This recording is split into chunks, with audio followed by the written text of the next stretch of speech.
네, 윤석열 전 대통령이 내란 특검의 출석 요구에 재차 불응을 했습니다. 이에 내란 특검이 강제 구인에 나섰습니다만 오늘은 일단 불발됐는데요. 자세한 내용 내란 특검팀에 있는 서울 고등검찰청에 나가 있는 취재기자 연결해 보겠습니다. 방준혁 기자.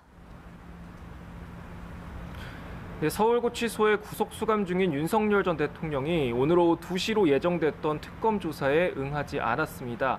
불출석 사유서는 별도로 제출하지 않았고 구치소를 통해 불출석 의사를 전달했습니다. 이에 특검은 서울구치소 측에 윤 전 대통령을 오후 3시 반까지 특검 조사실로 인치하도록 하는 내용의 협조 공문을 보냈습니다. 윤 전 대통령을 상대로 강제 구인 절차에 나선 건데요.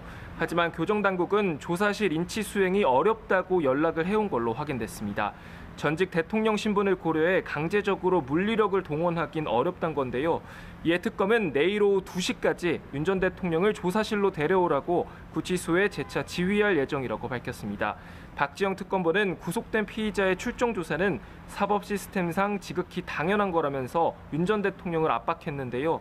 다만 윤 전 대통령이 내일도 계속해서 버틸 경우 강제 구인이 사실상 불발될 걸로 보입니다. 교정당국 내부적으로도 윤 전 대통령이 거부할 경우 강제로 끌고 나오는 게 현실적으로 어렵지 않느냐는 목소리가 나오고 있습니다. 앞서 공수처도 2차례 강제 구인에 나선 바 있지만 모두 성공하지 못했습니다. 자, 방 기자, 그렇다면 강제 구인에 실패를 하게 된다면 대책은 뭐라고 봐야겠습니까? 네, 강제 구인이 실패로 돌아갈 경우 특검은 다른 방안을 검토할 것으로 보입니다. 우선 구치소 방문 조사를 시도할 가능성이 있습니다. 앞서 검찰이 구속된 박근혜 이명박 전 대통령을 상대로 방문 조사에 나선 사례가 있는데요. 특검 관계자는 인치 여부를 지켜보는 게 우선이라면서도 상황에 따라 방문 조사를 포함한 여러 대안을 검토할 수 있다고 전했습니다. 다만 윤 전 대통령이 방문 조사도 거부할 가능성이 있는 만큼 추가 조사는 난항을 겪을 것으로 보입니다.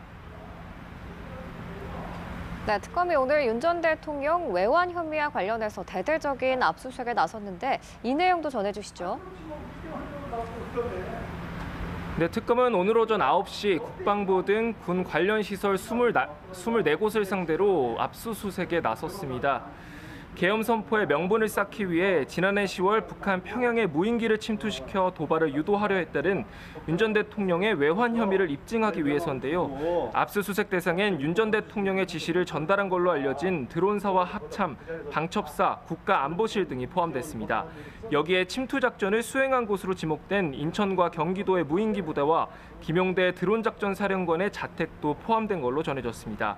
압수수색 영장엔 일반 이적죄 혐의가 적시됐는데요.